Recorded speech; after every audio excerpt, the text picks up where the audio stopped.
Thanks so much for joining us today for our webinar on supporting culturally and linguistically diverse children and families who experience racism.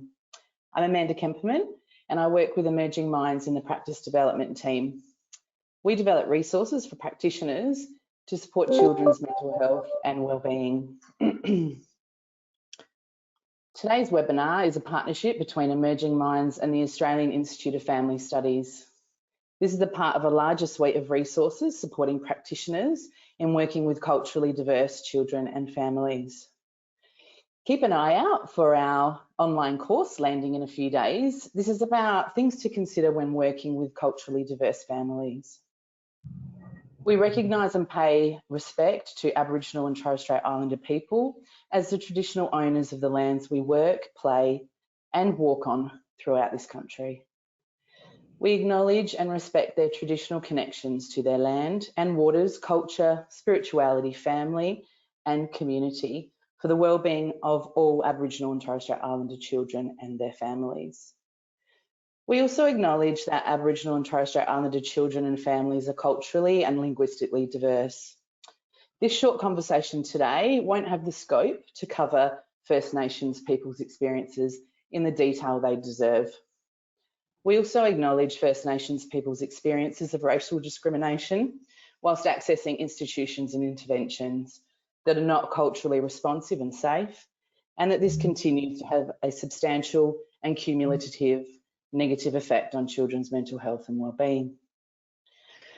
Before we go any further, I'd like to say hi and introduce our presenters for today. Wei Gayo, our mother and Emerging Minds family partner. Hi, Wei. Hi. And Julie Ngwabi, our Senior Child Mental Health Advisor with Emerging Minds. Hi. And Mandy Trung, Research Fellow in the Child and Family Evidence Team at the Australian Institute of Family Studies. Hi, everyone. Before we get started, we'd like to share some of our considerations for today's conversation. When we use the term cold, we're accepting that it's the most commonly used term in Australia. It's used by the Federation of Ethnic Communities Council of Australia. We do recognise the limits of its usefulness though. When we use this term today, we're referring to the vast array of languages, ethnicities, nationalities, traditions, societal structures and religions within families and across many different communities. We also would like to clarify our understanding of racism for today's discussion as well. Racism refers to any form of discrimination, prejudice or bias based on race or ethnicity. And while structural and institutional biases are crucial to address, during this webinar we'll mainly be focusing on interpersonal forms of racism and the practitioner's role in responding to those. You can find today's handouts in the GoToWebinar control panel via the handouts section. And you can also ask questions throughout today as well via the chat box. We'll be answering some of those questions today. For those that we don't get to, we'll be providing a recording of our responses that will be available with the webinar recording via the Emerging Minds or the Australian Institute of Family Studies webinar page. And if you can help us to keep getting better by completing our short survey at the end, that would be fantastic. I would also like to remind you to look after yourself today, during and after the conversation. We have a couple of self-care resources that you can have a look at. And if today's conversation causes any thoughts or feelings of concern, please seek assistance and support. So, to start the conversation off today, I'd like to ask Wei to share with us a little bit about herself and her experiences with racism. Wei, could you share with us what it's been like as a parent and how it's affected you and your children? Hi everyone, it's been absolutely my honor to be here with every one of you. So here I am. I was born in mainland of China and grew up there. I've been in Australia over 10 years and I have 2 children. They're still young. So initially I don't actually feel a lot of racism But there was one significant event happened a couple of years ago. It was one day I opened my letterbox. It was shiny day, but there I found a letter, which actually handwriting and folded in a very specific way. I think, what is that? When I opened it and read it, it was in English and a little bit particular kind of style of writing, but I was so upset, disappointed, because all the content is about the hatred of the Chinese culture, the hatred of Chinese people, the hatred of China. So I felt I was personally being attacked. And again, it's just a letter even without envelope. I have no idea who dropped that letter in my letterbox. And I felt, what did I do wrong? Are there anything wrong with me? So that was my response. I feel like I probably passed that kind of anxious or self-doubt onto my children as well, because they can obviously see we don't hang the decorations which represent the Chinese culture around the house or outside the house anymore. Especially during the Spring Festival, we love to hang the red lanterns and the couplets around the door frame. And as everyone knows, Spring Festival is one of the most important celebrations in Chinese culture. So the next year is nothing with hanging or decorating. My children did ask me, "Oh, why we didn't do anything?" I felt, how should I respond to those questions? Because on one hand, I'm proud of where I was from, my heritage. On the other hand, I'm really not sure is that safe to do this, because I don't want my children being targeted, as I felt we were targeted because the letter specifically dropped into my letterbox without postage. But this year, after a couple of years reflection, I feel, next year, when Spring Festival comes, I will still hang out, do my decoration. I have to show the children. Children probably doesn't know that letter. I have to show the children, yes, we're proud of our culture, and it's a part of Australian culture, because the Australian culture is multicultural. So, so that was my initial response and my further response. Hopefully, that I can provide kind of a tone of today. Yeah, thanks so much for sharing that experience you've had and how you navigated that with your family. Julie, over to you. From your knowledge and experience, what are the different ways racism can be experienced by children? Thanks, Wei, for sharing your story again, and thanks, Amanda, for the question. So I'll start by putting a bit of context to my responses, because I think we need a holistic view and understanding of child and family mental health in order to appreciate the impact of something as adverse or that can be as traumatic as racism. And when it comes to children, we know that children do not exist in isolation, but they exist in the context of their whole ecology, which involves their families, their relationships, and the broader environment as well. And we all know that racism is harmful, and it does affect children's well-being, it affects their development, and it can have enduring long-term effects. That's why we need to call it out and address it. And racism, it just doesn't affect, as Wei recounted, it just doesn't affect one person or the child in the family. It affects everyone. It can actually affect family cohesion and family functioning as well. And sometimes if one person is experiencing racism, other family members can be triggered as well as they recall their past experiences. And all this is in the background of what research tells us about culled families, that they are less likely to access and effectively engage with services, even those that they so desperately need. So we know that racism can either keep families and children away from accessing services, or when they do access them, they disengaged if they encounter that or any discrimination, something which is of great concern for us as practitioners. So children will experience racism in a number of ways and in different places, but really children will experience racism in places where they learn, places like schools and daycare centers, and they will also encounter racism in places where they live and grow. You know, those everyday interactions in the community, and of course, when accessing services with their families.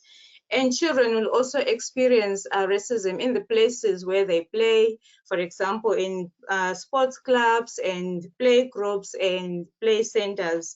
So racism can be experienced interpersonally during human-to-human interaction.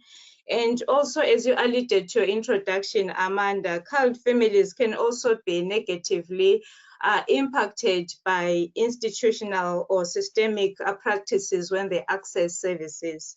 So children basically will respond differently or experience racism differently. Some children will show those externalizing behaviors, you know, the obvious behaviors that we can all notice and see. They might be angry, become aggressive, become defiant, and unfortunately for this kind of response, children will find themselves, in addition to the racism, they will find themselves in trouble at school, they'll find themselves in trouble at home, and they'll also find themselves sometimes in trouble with the law or the criminal justice system. So we'll find a situation where a child who has experienced racism and is responding a particular way, instead of being supported, they actually become the problem again. And then they become, instead of being supported, they become the problem, and racism is in the background. Sometimes children will internalize the racism. They can become ashamed of their identity, of who they are, or they might have low self-esteem. And sometimes they might even try, in a way of trying to protect themselves, they might try to distance themselves from their culture or try to change, you know, their accent. And that may actually also cause a conflict within the family.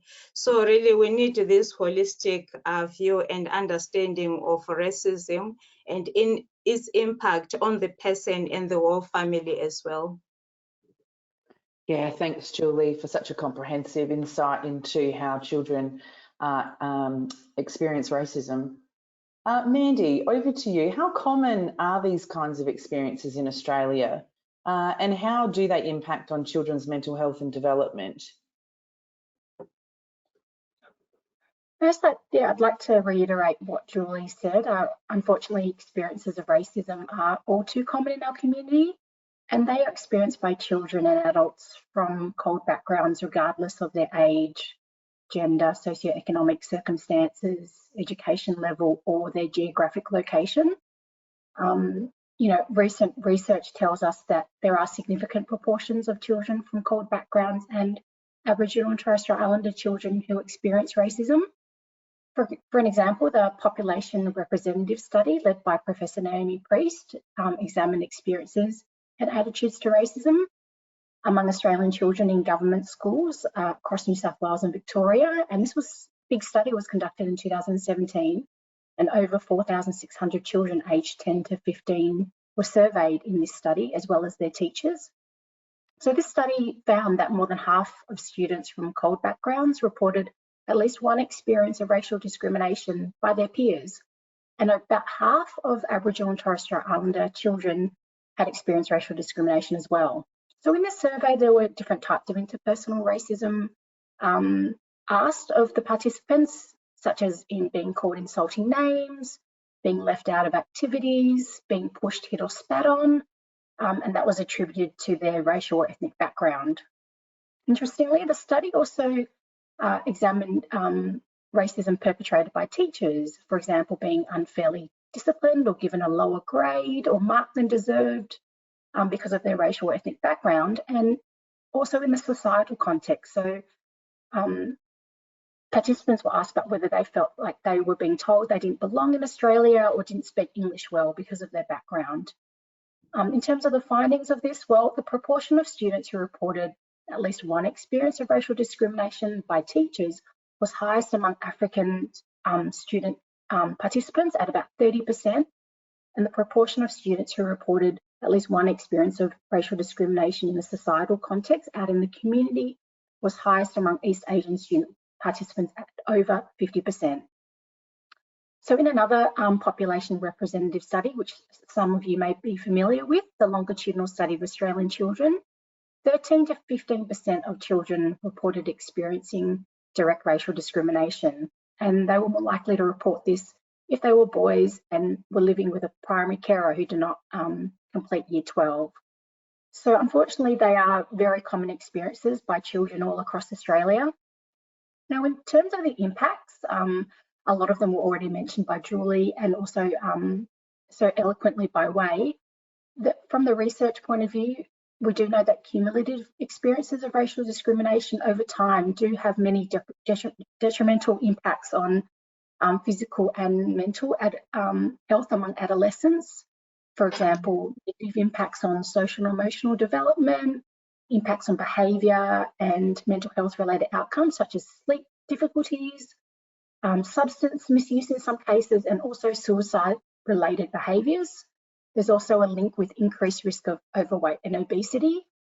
Yeah, children may become anxious when they've had these experiences, and it's not just the experiences itself, but it does tend to have flow-on effects. So one of them being hyper-vigilant about anticipating that, you know, the racist experiences are going to happen again in future, and that may cause them to alter their behaviour, such as not participating in sporting activities or going to certain public places where they've experienced racism. We know that adverse experiences in childhood do have impacts over the life course right into adulthood. There's some research that shows experiences of racism in childhood is associated with risk of cardiovascular disease later in life. So things like obesity, diabetes, hypertension. There's this growing body of research as well looking at how experiences of racism get under the skin at the epigenetic level, so impacting things like inflammatory pathways and stress responses that have really potentially serious implications for people later on in their life in terms of their risk of chronic disease.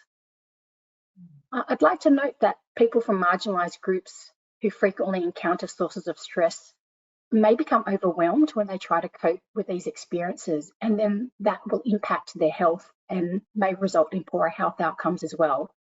This has been described as something called the weathering effect, and it's the idea that our health may begin to deteriorate in early adulthood as a consequence of all the experiences that we've had since birth, really.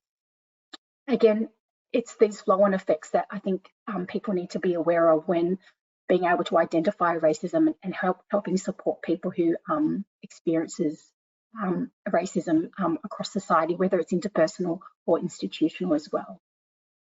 Yeah, thanks so much, Mandy, and Julie and Wei as well for such an comprehensive, in-depth insight into how racism affects children and families. We know as practitioners that it can be really difficult talking about racism. Today's webinar is obviously a part of having the conversation about racism. We know we don't talk about it enough. I'd be really interested to hear from you all around how you each navigate conversations about racism with children, parents, and in the practice setting as well. Wei, can I start with you? How do you navigate talking about racism within your family and with your children?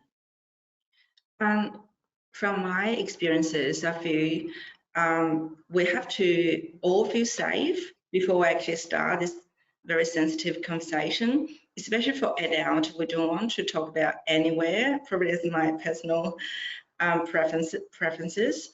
And also I feel it's okay for us as parents to say, oh, I don't have all the answers, but I be honest and just say so, and then find it out like later and talk to my children. And my children are quite talkative, so it's not too hard to start it. And one day, because it was their school age, so one of my children asked me, "Mum, what percentage of Australians am I?" I think, what? I've never thought about that. What do you mean, like, what 100% of Australians? Like, so he said, he didn't really say the race, the word race, or white, black, or yellow, or whatever colorful, but I feel like he's trying to say, look, Mum, you said you were an Australian, but you were born overseas, you grew up overseas, you're not here only, for example, only 1 decade. And by the way, my children were born and grew up here. But other people, they were born here, they grew up here, their parents were born here, grew up here. So are there any, I think I try to understand him, like, are there any differences if we're born overseas, how long we stay here, what language we talk about, what skin color we have. So I feel like my response was, Dave, it doesn't matter wherever you were born, wherever you grew up, wherever language you use, what skin color you have, what eye color you have, how big, how small, how different or how similar, we're all 100% Australians. I just try to provide a confident answer. Yes, I was born overseas, fact. I grew up overseas, fact. I came here and choose to immigrate here, fact. Now I'm 100% Australian. So do you, so do other people. We're all 100%. So I feel like it's kind of a reinforce about, look, even though probably we all look different, but that's who we are as Australians. And also I feel like another layer is I share a lot of values, similar values as a group of friends. They all have different backgrounds. So I have friends from Asia, I have friends from Africa, I have friends from Aboriginal community, I have friends from Middle East, I have friends from European countries, I have friends, look, all different. So when my children are exposed by all different looking of my friends or even different languages of speaking, they will think, oh, okay, this is normal. And mom's friends share similar values. We don't look down at each other by any means. We respect each other, we look after each other. So for them, there's no difference, even though we might look different or sounds different, but we are actually a whole community. And another layer is kind of unconscious bias. I feel like no matter what background we are, as a parent, it's important to role modeling and encourage our children to be able to speak up whenever it's safe. When it's safe and we can speak up, actually we are looking after and supporting each other. There was a little example. My younger child liked tennis. So I enrolled him into a tennis club playing. There were tennis players from all backgrounds, but there were white kids and my children apparently not 100% white. But I noticed the difference is quite very unfair. Probably the coaches didn't even realize. He gave the white kids 3 rounds every time, but my children only have 2 rounds. And then he jumped off the queue and this and that. Probably it was too busy for him. He didn't notice. So my child was in tears, thinking, why I was in the bad team. I usually is a good player, but I was in the bad team. I don't get enough practice as the others. So I feel I don't have to be aggressive. I don't have to make a scene. I just politely, respectfully talking to the coach. Look, this is what happened. He's upset because I noticed what blah blah has been happening. And the response quite okay. It's like, oh, I didn't notice that. I'll make sure I'll treat them all fairly. So it feels like this kind of speak up confidently in a safe way or respectful way can show our children, look, sometimes it's the way to support each other, and we can support others if necessary. And I feel another layer is we are Australians, but I have Chinese heritage. So I celebrate all Australian celebrations, all Chinese celebrations, but also I'm very curious of some other celebrations from other culture, like from my friends, Australian friends, but with other heritages. So in this case, actually, my children are naturally interested in all the cultures. Yes, they are dominant culture, but meanwhile, we celebrate other cultures too. I mean, if all child have the same kind of mindset, it might closing the gap slowly, I feel, from children's perspective. And just one last thing, I feel children are very smart.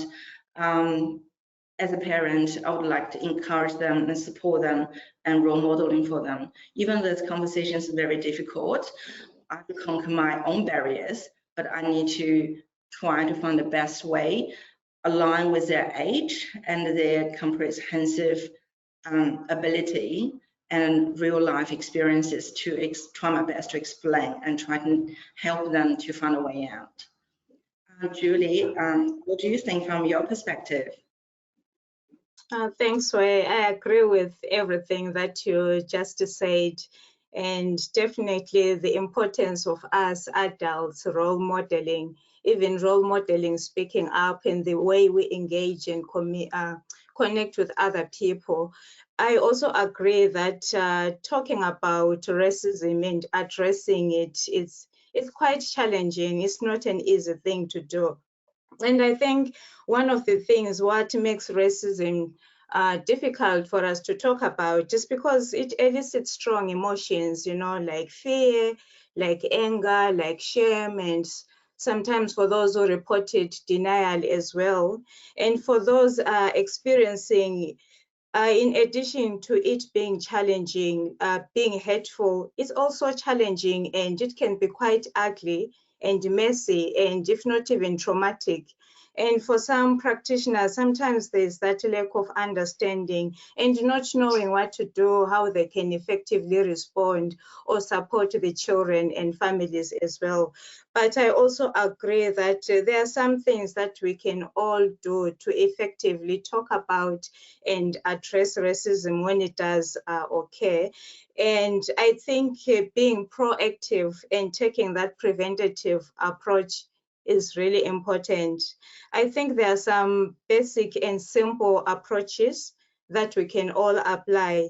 And in referring to what you just spoke about, I think we need to normalize talking about race, talking about culture and diversity, both in families and in practice. If we can become comfortable talking about these things, race, culture, diversity, then it means it will be much easier to talk about the much more difficult subject of racism and ultimately addressing it as well. And we need to be comfortable also talking with other people who are different than us, as you were mentioning, way about you, the friends that you have in different cultures, and you're modeling that to your children as well. And also when we talk about cultural diversity and inclusion, we need to embrace that and also be genuine and authentic about it, so that it becomes just a second nature to all of us.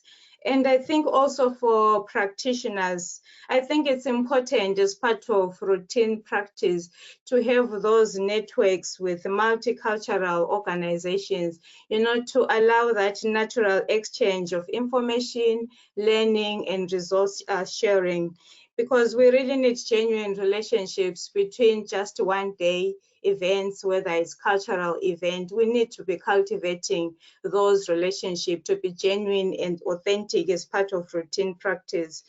And as you said, Wei, for families, really, it's never too late to have age-appropriate conversations about race and racism.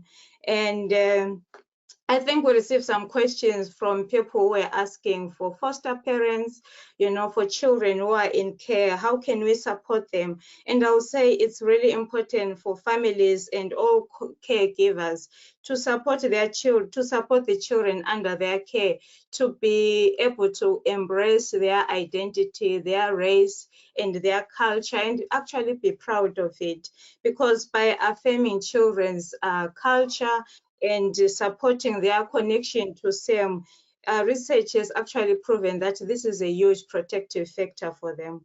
And of course, all families and also including the school, we should be encouraging these open conversations, especially when children point out differences like, why does this person have different hair? Why does this person speak with an accent? Why does this person's skin color look different? We shouldn't be shutting down this conversation, but we should be taking the opportunity to make these teachable moments to talk about these issues freely.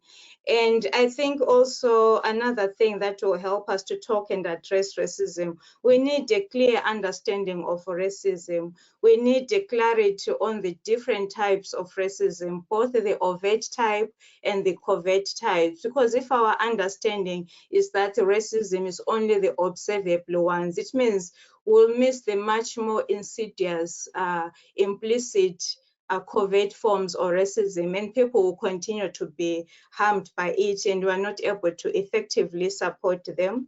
And we need to know that culled children and culled families will experience all forms of racism in different settings, and that it's never okay, whichever form it takes. I also think when talking about racism and addressing it, as practitioners, we all need to approach a trauma-informed approach.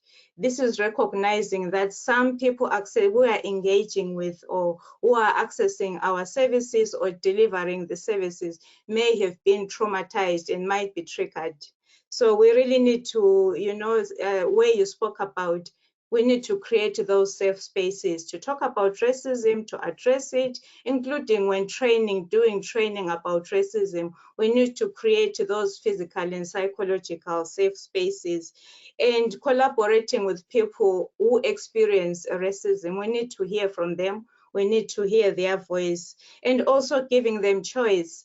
As Amanda, you were talking about the definition of culled. It's not everyone who looks like culled who will identify themselves as culled. So we have to give people that choice as well, because if we don't, it means then there will be tension in that connection.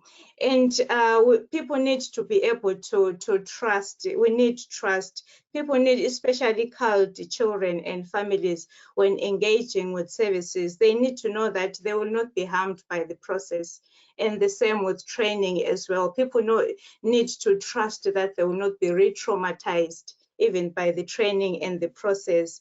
And also, one of the principles of a trauma-informed approach to talking about racism and addressing it is the principle of empowerment. People need to be validated, their experience need to be validated, need to be affirmed, and it has to be in a way that will aid to their self-determination and agency as well. And lastly, I think within practice settings, we need to have that collective and shared understanding of what racism is, of how it's going to be prevented and how it's going to be addressed. And we need to be having conversations on the role of formal and informal supports that can be activated, you know, when racism is occurred, because some people might need formal support such as mental health support or counseling. So those conversations need to be happening in practice settings. You might not be the one delivering the support, but at least you can support the families or lead them in the right place. And also activating those informal or natural supports, how the family can come together, how the rest of the family members can also be supported as well, because they are also likely to be impacted. Even if it's a child facing racism in the classroom, the family is also impacted by it. So having that holistic view of supporting, of bringing in the family is also helpful, and encouraging those cultural connections. As we say, that can actually be a protective factor as well, and to help with resiliency and a recovery.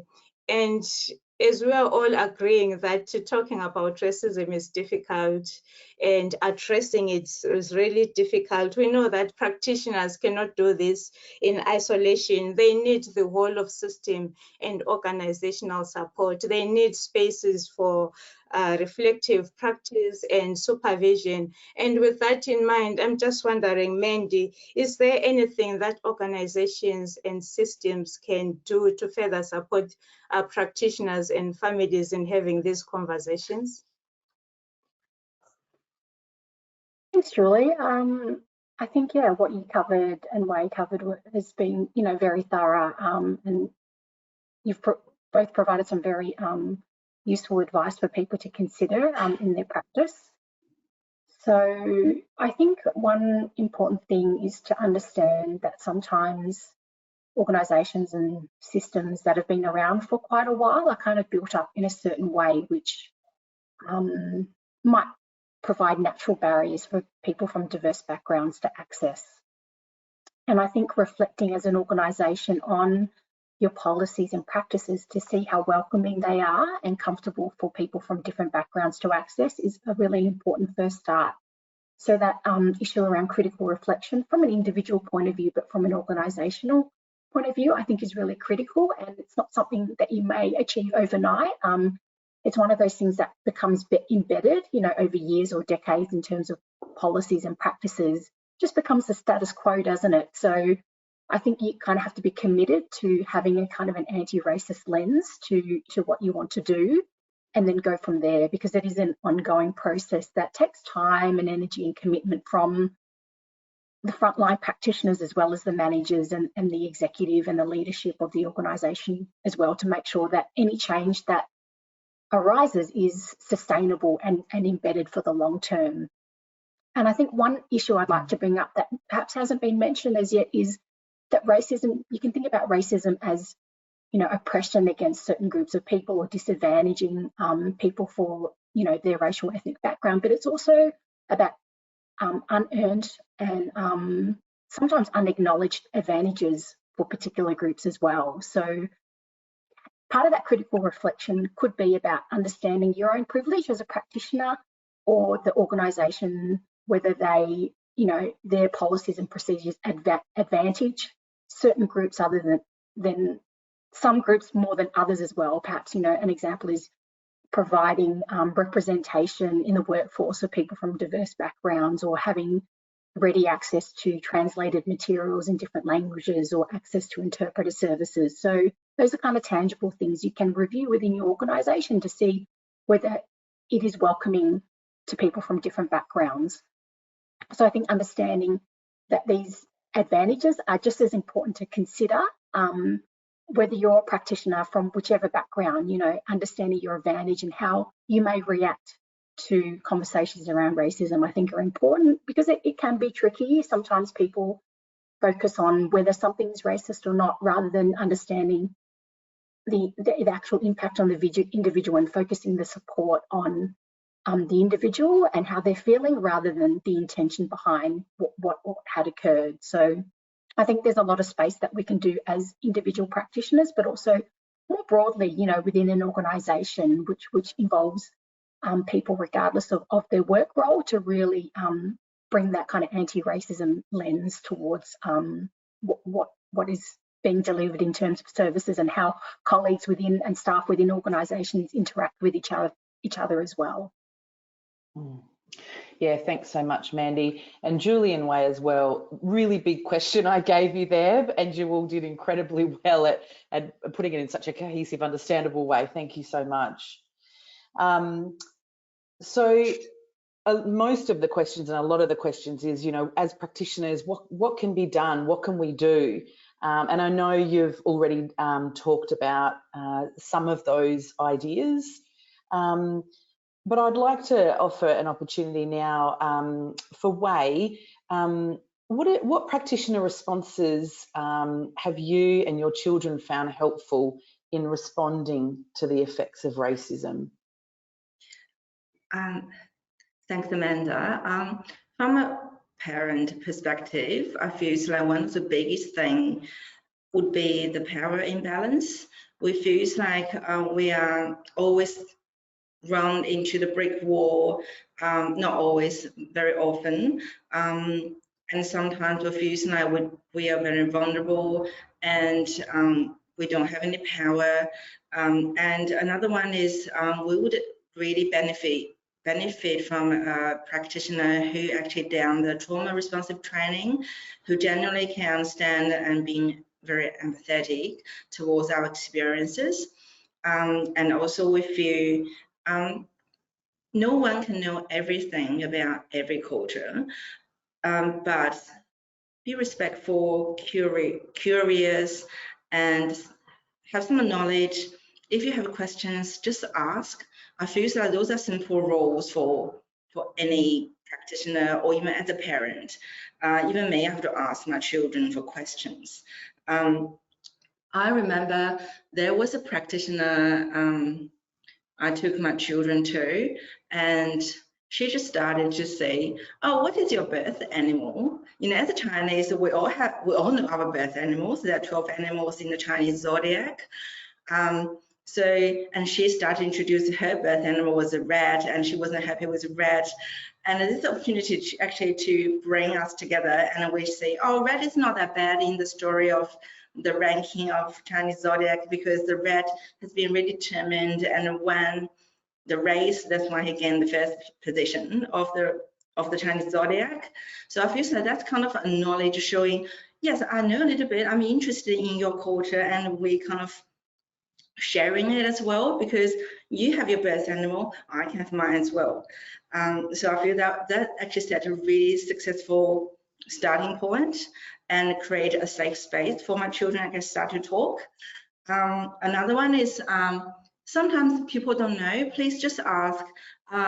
There was one opportunity, I have a friend, she mostly immigrated to Adelaide. She has a 4-year-old and who started childcare. And one day the childcare teacher says, "Can I just mention something? Does your child like vegetables and fruit?" She said, "Yeah, he likes a lot of vegetables. He eats a lot. But in childcare, he doesn't really eat any vegetables." Which is wondering, if that's the case. And then after investigation with the child told me and his mom, "Mom and auntie, the carrot and the celery and the capsicums and the cucumbers, they're all raw. How can we eat that?" So we figured out, oh, he just didn't used to the way we have the vegetables here. It's not like he doesn't eat it. It's just like he hasn't used to a different way of eating it, but he does eat when it's cooked. So I feel like just ask simple questions might just like ease the tension, or we're all happy because all we worry about is the child having enough, fruit, vegetables and fiber.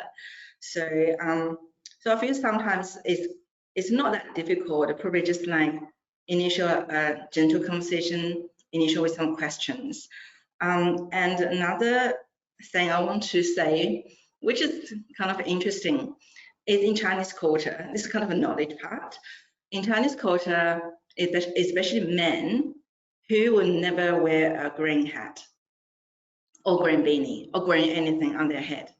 Because in Chinese culture, we know, as long as we were joking, say his wife or his girlfriend had an affair on him. That was from a Chinese story. So that's a kind of a knowledge part. If we know, we probably won't, make mistakes on that, just to put a green hat on man's head, something like that. And I feel like there's some other things I found interesting was around children's birth or baby's birth. Various cultures have a different way of looking after newborn babies and the mum as postnatal care. I was very pleased because I had my children here, and all the midwives, nurses, and doctors I met, they are all aware about the Chinese culture, about how we look after mom and baby as postnatal care. That was one thing I picked up was, it's interesting. In Chinese culture, we like giant, huge, fat babies. So we think that as a parent, we provide well. But from some practitioners, they just think, is your baby too fat? Like maybe her diabetes. So initially I would take offense because I'm just so proud. I had such a huge baby. I'm so proud I provide well, which actually doesn't align with the health, whatever standards. But after a conversation, I said, this is the way we look at it. And if he's not having any problems, and he didn't, which is good. So after he became a toddler, as soon as he started to walk, he became a normal size toddler. So he's not fat anymore. So I feel that sometimes like kind of open conversation can be helpful as well. And I noticed another one is about the colostrum. So scientifically, we believe colostrum is so important for babies, because especially for mom's immune system. But in Vietnamese culture, they have different perspectives. And I picked it up because I met some midwife. Actually, she told me this. I feel like that's wonderful. They have the knowledge and recognize they being really respectful. Yes, I feel like we have a lot of wonderful practitioners. They have been doing an amazing job. And sometimes just like probably asking questions is not that easy, but please be brave. And as long as you're being respectful, curious, I think you're all good. Julie, from practitioners' perspectives, what's your response and addresses? Thanks, Wei. I totally agree with everything that you said, and the aspect that you raised, that we should just be open and have conversations. We won't get it right all the time. If we're not sure, we just ask, but it's important to be open about everything and keep the conversation going. But I also think that we need cultural competence as practitioners. We need to have those effective engagement skills in order to engage with CALD families and also to be able to support them when racism does happen, because how we respond really matters. It's part of the process. And when we are culturally competent, it means that we're better able to understand and to communicate and to engage with people across all cultures. And for that to happen, it requires us to have self-reflection, which meant you alluded to before, and an awareness of our own world views, how we view the world, understand it, and other people as well. And especially if you are from a dominant culture, it calls you to appreciate that your experiences can be different from those who are maybe CALD or other minorities who are more likely to experience racism. And cultural competence really encourages us to challenge our previously held views and biases. For example, if you had a particular view about a particular culture or people, cultural competence and self-reflection will call upon you to question, where did I get that information? Did I get it from this person with the same culture, or I got it somewhere else, or from mainstream? So really that will call you to be able to commit to learning new information and unlearning previously held beliefs that might have been harmful. And that also requires cultural humility to say, I was wrong about that. That's not actually the case, but now I know better. And also requires us we need to be culturally safe. we spoke about safety, you know, as part of our trauma-informed approach, creating those psychological, emotionally safe spaces, physical safety, but we need cultural safety as well. And you also spoke about curiosity. If we are open-minded and curious, it means we leave no room for any assumptions or any stereotypes about anyone. And also, secondly, I think the relationship is also key to the recovery process. How we position ourselves when talking about racism or addressing it, it really does matter. And for us to effectively engage with CALD communities, manage racism, we need to collaborate and partner with them. We are working together in a partnership. It's not something you are doing with, you are not doing for them. So it needs to be a collaboration and a partnership. And you mentioned some power imbalances before, Wei. And also, I think practitioners can support families and children to speak up, you know, and even to report or to use interpreters, because we want their voice to be heard. So that's another way that practitioners can actually be advocates and support children and families. And then again, this will not apply to every CALD person or every CALD family member, but there are some CALD people or families who may actually benefit from practitioners advocating for them and supporting them. And we also talk about coming from a strength-based approach, but the reality is some families may not feel like they have it in them to challenge racism or to advocate for their children. So practitioners can help the families or the parents to actually say, yes, as a parent, you've got the right to challenge this. It's not okay. It's okay for you to advocate for your child. It's okay for you to seek support for yourself and for your child as well, because we spoke about how some CALD communities have got issues accessing services, the right services, and doing so in a timely manner as well. So this is another area where practitioners can actually help. And active listening, families need to be heard. Families need to be validated, and also being realistic and avoiding over-promising, like saying nothing like this will ever happen again, because we don't know. It's racism, just being realistic and practical as well.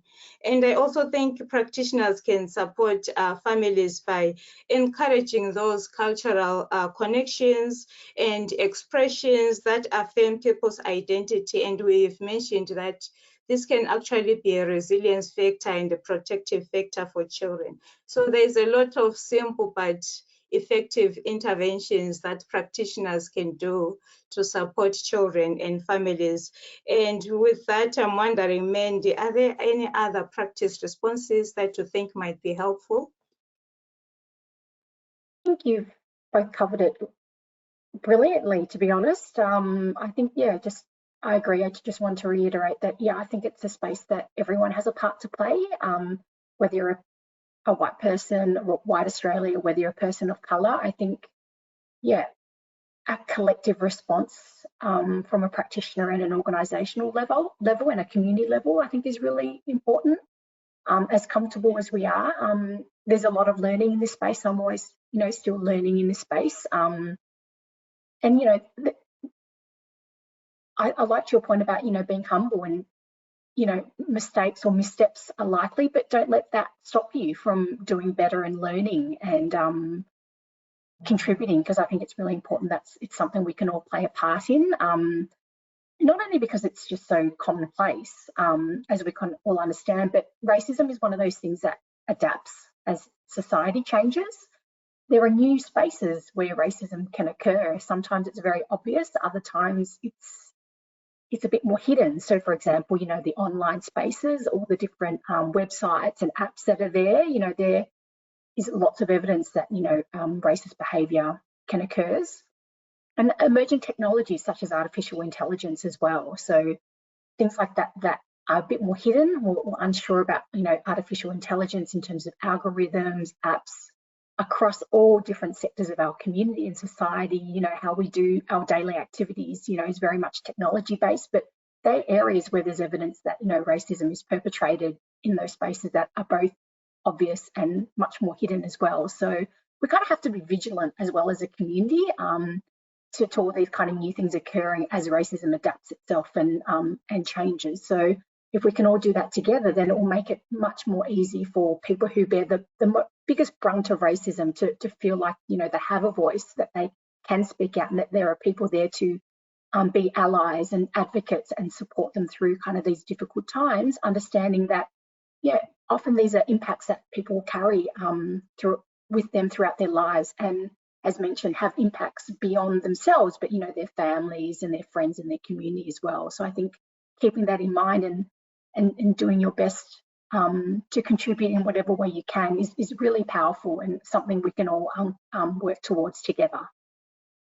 Yeah, thanks, Mandy. I take your point about it being an ongoing learning journey as it evolves and changes. We thank you so much to everybody who's joined us and for all of your questions flying in. We've got some time to answer some of the questions.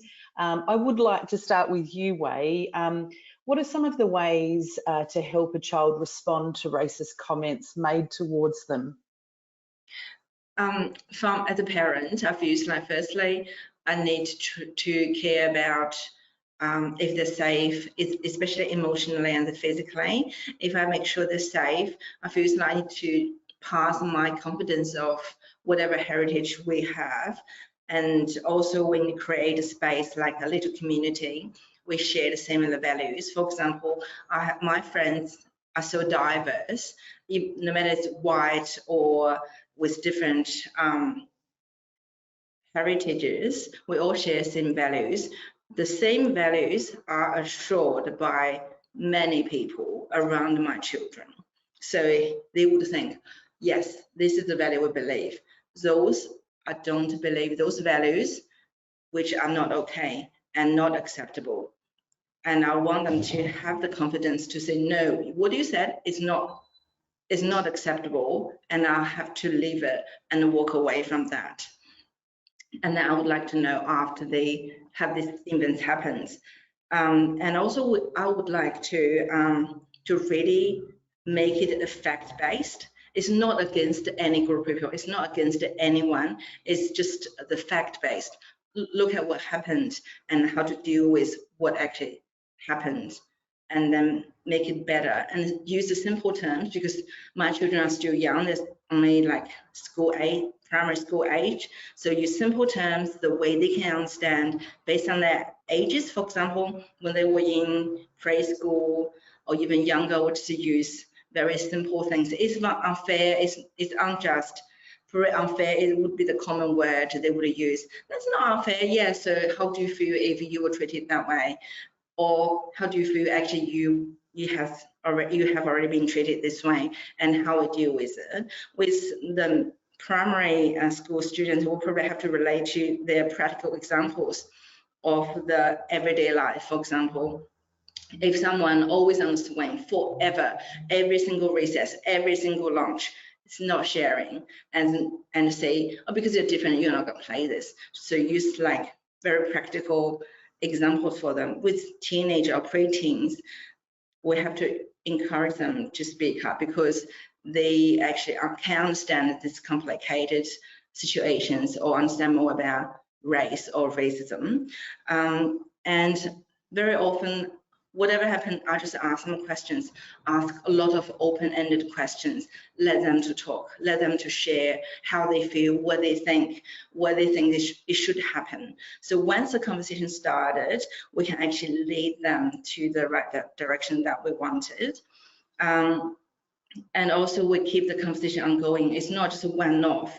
If sometimes when they bring it up, or continue the conversation with them, just reinforce, reassure, yes, what you're doing is good, and whatever behavior is not okay. And all of these will help all children build up the empathy and compassion of all of us as an individual. And in the end, I really try to emphasize with my children with a lot of clarifications of values. These are what we're based on. we believe these are our values. If people doing things against it, it's their choice, but it's not okay. We believe it and we follow it. Yeah, thanks so much, Wei. Really insightful. We have run out of time. That has flown. That's been such an informative conversation. Thank you so much, Wei, Julie, and Mandy. For those of you who've joined us today, thank you for your ongoing commitment towards working with the families that you do and towards your culturally responsive practice. And we acknowledge that it's an ongoing learning journey for all of us. You can find today's recording in a couple of weeks on our websites. And we're also going to record a response to all of the questions that you have posed for you to view in a couple of weeks as well. I would like to give a quick shout out to the legends behind the scene that you don't get to see. Arniga and Erin, thank you for making this seamless. And thank you everybody who has tuned in today. And look forward to joining you for our next webinar, and keep an eye out for our course landing in a couple of days around understanding children's mental health in culturally and linguistically diverse communities. Bye for now.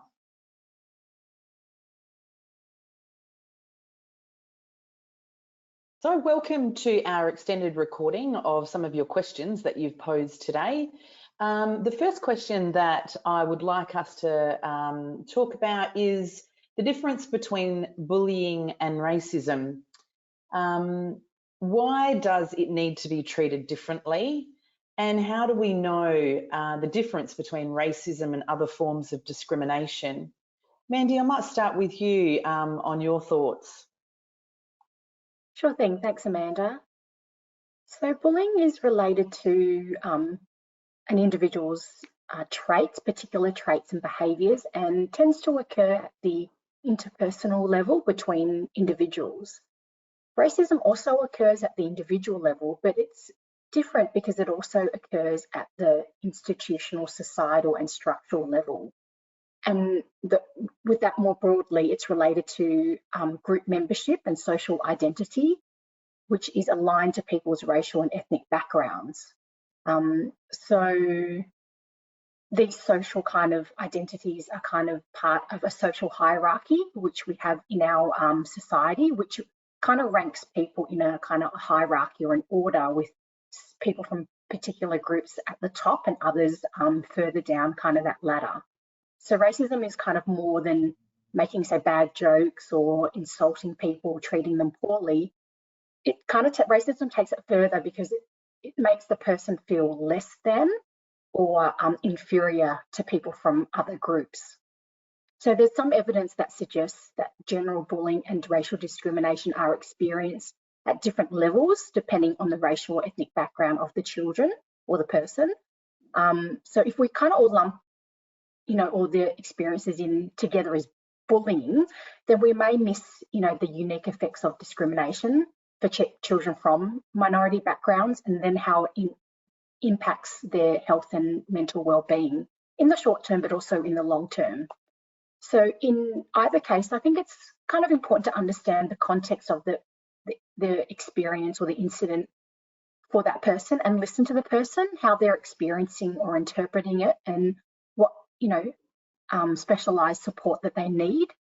And then understanding whether it was racism or bullying, well, maybe ask, whether it was indicative of a wider cultural issue of the school or the community setting where it occurred. Are other kids from similar backgrounds being targeted or having similar experiences? And then, think about, what can the response be of the school or the community organisation, and then work together with that client or the family to understand the issue, and then perhaps come up with some solutions together. Yeah, thanks, Mandy. And Julie, from a practitioner's perspective, can you share with us your thoughts? I think with racism, to Mandy's point, it really is about that sense of exclusion or discrimination based solely whether it's your race or ethnicity or culture.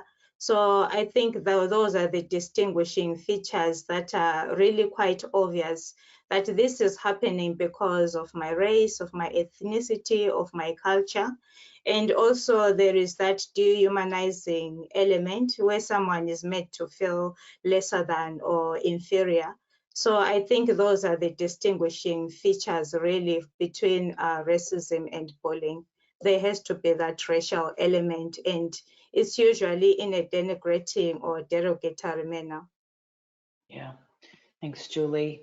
And Wei, would you like to have a response on, racism and bullying, the difference, and the difference between racism and other forms of discrimination?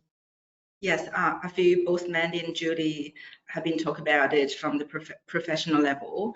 As a parent and a carer for the children, I feel like both bullying and racism are hurting people, are being excluded. I feel they're all very negative experiences, and they shouldn't happen for any children.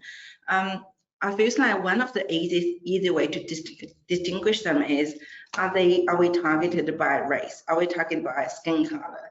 Are we targeted by language talking? Are we talking about specific things that because of race? For example, if I've been caught, you Chinese are dog eaters, that's racism. And if for example, my colleagues continuously putting me down, calling me names, that's totally unacceptable. It's not about bullying. And I have to clarify, not all Chinese people eat dogs at all. Some people, they eat dogs because of their cultural background, and some other cultures are not from China, they eat dog meat too. So I feel like if they choose that, I personally, I should respect their culture, and I'm not seeing differently. And again, I'm a bit off topic. Let's come back. So I feel like I will talk to my children anytime. If you feel unsafe, insecure, just being yourself, how you look like, what you talk about, your cultural heritage. If you don't feel comfortable, don't feel safe, firstly, make sure you're safe, walk away, and then seek for help.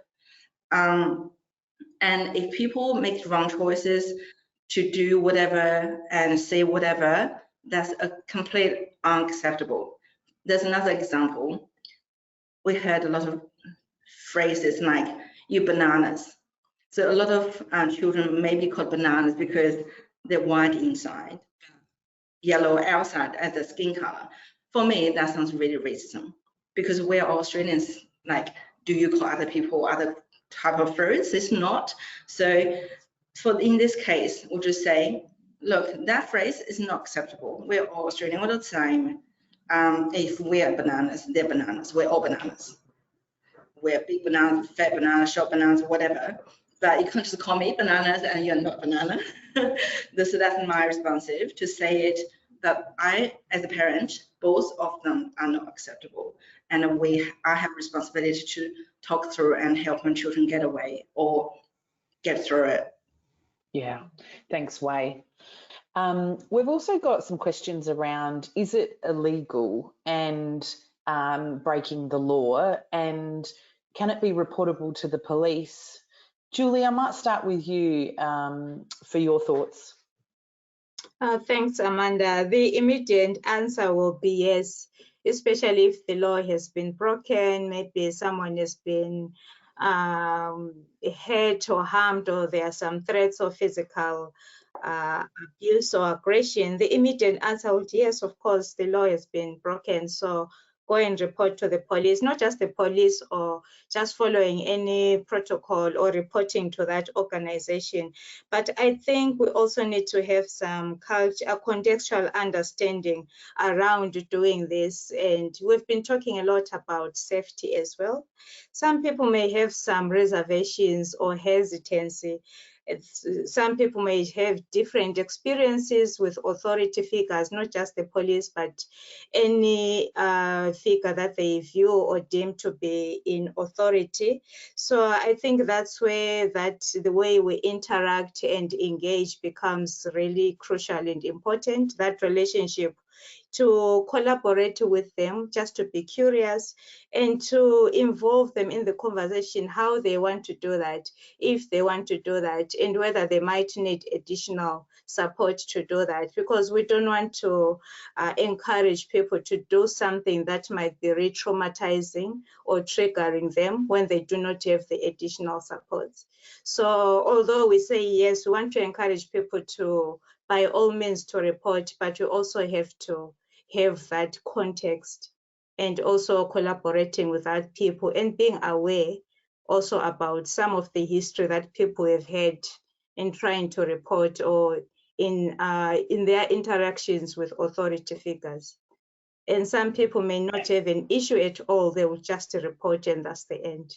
So I think we need to bring everything into context and collaborate with that person. Yeah, thanks, Julie. And Wei, your thoughts on reporting to the police and it being against the law? Honestly, I had some negative experiences, like not only me, but some of my friends, when there's a language barrier or lack of understanding of the regulations or the law or the roles of police or any other authorities, there's a lot of barriers for them to conquer. They don't know who to seek for help, they don't know where to seek for help, and even though they know the right person, right place, they can't communicate. So I feel there are a lot of barriers, and also even though we found the right person, right place, we managed to be able to communicate, but I found, according to my own experiences, being dismissed a lot easier. And so I feel like there's urgent needs to change to support this silent communities. We need support from higher levels. Yeah, thanks, Wei. And Mandy? I think that's a really excellent point, that it's all well and good to have laws or reporting authorities, but if the complaints mechanisms are barriers, that's a form of structural racism, really, is, you know, you're kind of setting people up to fail and then further dehumanizing them and, you know, potentially harming them further. So I think, you know, the powers that be who are able to improve reporting mechanisms to make it safer and more straightforward for people to report, I think that would be really beneficial. Then, you know, those kind of incidences can be brought to people's attention and then some action could arise from it. So I think that's really important to point out, that we can't assume that just because there's, you know, a law or a human rights commission that, you know, it's straightforward and easy for people to go ahead and lodge a complaint. I think, you know, those processes need to be looked at to ensure that they are safe for people and straightforward. Yeah, thank you. And that leads really nicely into another question that we received around creating cultural safety in services. And the question sort of referred to around making information about health culturally safe.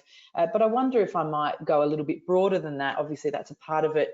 But I might start with you, Mandy, just in terms of creating that culturally safe space for families to access services they need. Some of your thoughts. Yeah, thanks. I think that's a really good question. It's a kind of a practical one, and I think there are lots of elements. I think it comes back to what was discussed in the webinar about, you know, having a review or audit of your services in terms of policies and practice, but also the environment, the physical environment. Would it feel welcoming to someone or people from different backgrounds? Are there, you know, sometimes you have photos of families. Are there photos of diverse families? You know, all the colours, you know, all the different types of families that are available. Does your organisation engage with the local communities? You know, how are the feedback mechanisms within the organisation?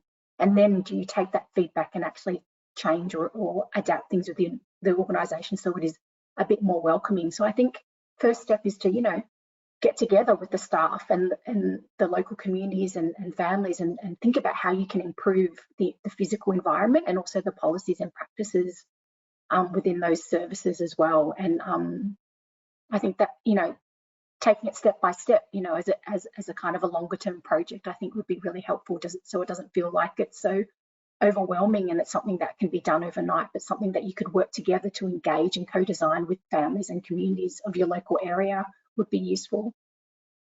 Yeah, thanks, Mandy. And Julie, creating cultural safety as a practitioner and in services, your thoughts? I will say, as practitioners, it's really important beyond just the physical environment and the physical space, is the psychological safety as well. People need to know that despite whatever background or culture they are part of, when they are accessing a service or engaging with a practitioner, they need to trust that they will be culturally safe. They need to trust that they will engage or interact with the practitioner or organization in a way that will affirm, you know, their diversity, their culture, their ethnicity without harming them. So I think it comes back also to that interaction and to that relationship as well, and to that practitioner who is culturally competent and the practitioner who has this ongoing self-awareness and self-reflection and is working with, not doing for the person. I think that will go a long way in creating culturally safe spaces, because people who are from diverse backgrounds, they know what is culturally safe and what is not. So collaborating with them and engaging them and hearing from them, and to Mandy's point, that continuous commitment to quality improvement, you know, taking in with the feedback and incorporating it into policy and practice will really go a long way to making practice and organizations culturally safe. Yeah, thanks, Julie. And Wei, what does culturally safe mean for you when you're accessing a service, either on your own or with your children? And personally, as a parent, I feel, firstly, my impression is I'm welcomed, I'm accepted. It's not like, oh, you look different. And people's instincts is quite significant. I can really feel it pretty obviously. If I feel that, I can feel like, all right, I don't belong here. I'd better just run away. And sometimes people's attitude is quite important. It's like, if you have an open mind and general kindness, it's like, yes, I don't know everything, but I'm curious.